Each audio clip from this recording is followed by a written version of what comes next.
నాగరాజు అనేటువంటి ఒక వైసీపీ కార్యకర్తని ఆటోలో వెళుతుంటే ఆటోని ఆపి వాళ్ళ బావమరిదిని, తల్లిని, చెల్లిని కొట్టి దారుణంగా ఈడ్చుకు వెళ్ళి స్కార్పియోలో ఎత్తుకుపోయారు. ఇది జరిగింది ఎక్కడో కాదు, ఆంధ్రప్రదేశ్లో వినుకొండలో వెల్లటూరు రోడ్డులో జరిగినటువంటి సంఘటన. ఎంత దురదృష్టకరమైన సంఘటనలు జరుగుతున్నాయో నేను ప్రత్యేకంగా చెప్పాల్సిన అవసరం లేదు. ఈ కూటమి ప్రభుత్వం వచ్చిన దగ్గర నుంచి కూడా అతి దారుణంగా లా అండ్ ఆర్డర్ ఫెయిల్ అవ్వటమే కాకుండా నడి రోడ్డు మీద హత్యలు జరుగుతూ ఉన్నాయి, నడి రోడ్డు మీద కిడ్నాపులు జరుగుతూ ఉన్నాయి. ఈ ఒంటేరు వీరయ్య అనే అతను వాస్తవానికి మాచర్ల నియోజకవర్గానికి చెందినటువంటి వ్యక్తి. పిన్నెల రామకృష్ణారెడ్డి గారి మీద మొన్న పెట్టినటువంటి కేసులో is also an accused. Bail మీద బయట ఉన్నాడు. భయపడి వినుకొండ వచ్చి వాళ్ళ బావమరిది దగ్గర తలదాచుకుంటూ కూరగాయల వ్యాపారం చేసుకుంటున్నాడు. ఆటోలో కూరగాయలు తీసుకొని వెల్లటూరు రోడ్లో వేరే చోటకు వెళుతున్నటువంటి సందర్భంలో తెలుగుదేశానికి చెందినటువంటి వ్యక్తులు, రౌడీలు దారుణంగా వచ్చి ఆటో ఆపి వాళ్ళ బావమరిదిని కొట్టి నరికి తల్లి చెల్లెలను పక్కకు నెట్టి ఇతన్ని తీసుకొని కిడ్నాప్ చేసుకొని వెళ్ళిపోవటం అనే దాన్ని మనం చూస్తే ఇవాళ రాష్ట్రంలో ఏం జరుగుతుందన్న, రాష్ట్రంలో అసలు లా అండ్ ఆర్డర్ ఉందా? హోమ్ డిపార్ట్మెంట్ పనిచేస్తుందా?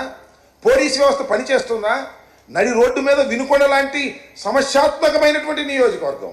మొన్ననే వినుకొండలో అతి దారుణంగా ఒక వ్యక్తిని నడి రోడ్డు మీద బహిరంగంగా నరికి చంపినటువంటి వినుకొండలో లా అండ్ ఆర్డర్ లేదే. ఎవరిని పడితే వాళ్ళని ఎత్తుకుపోతున్నారే. మరి నేను ఈ సందర్భంగా చెప్పదలుచుకొని ఎస్పీ గారితో కూడా మాట్లాడాము. ఆయన కూడా మేము వీఆర్ గోయింగ్ టు యాక్షన్ అండి, మా టీమ్స్ రీచ్ అవుతున్నాయి, మేము యాక్షన్ తీసుకుంటామని ఆయన చెప్పారు. నేను అనేది ఏమిటంటే ఆ వ్యక్తికి, ఒంటేరు నాగరాజు అనేటువంటి వ్యక్తికి ఏ విధమైనటువంటి హాని జరిగినా దానికి బాధ్యత వహించవలసింది నారా చంద్రబాబు నాయుడు గారి ప్రభుత్వం. దీని మీద తక్షణం స్పందించాలి. అతన్ని ప్రాణహాని లేకోకుండా కాపాడవలసినటువంటి బాధ్యత ఉంటుంది. ఆయన ఒక కేసులో ముందే అయితే అవ్వచ్చు, అది చట్టపరంగా జరగవలసినటువంటి అంశం. ఆయన బెయిల్ మీద బయట ఉన్నాడు.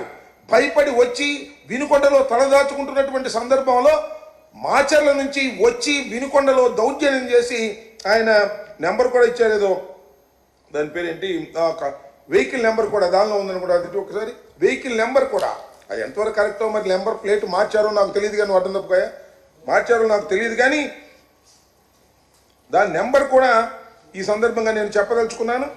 AP 37 CU 9252 కారులో నాగరాజు కిడ్నాప్ చేసి తీసుకువెళ్ళారు. ఆ కిడ్నాప్ చేసినటువంటి ఉదంతాన్ని కూడా మీకు ఈ సందర్భంలో అక్కడ ఉన్నటువంటి అందుబాటులో ఉన్నటువంటి వారు దాన్ని వీడియో కూడా తీశారు. ఆ వీడియోను కూడా చూడండి, నడి రోడ్డు మీద ఏ విధంగా జరుగుతుందో.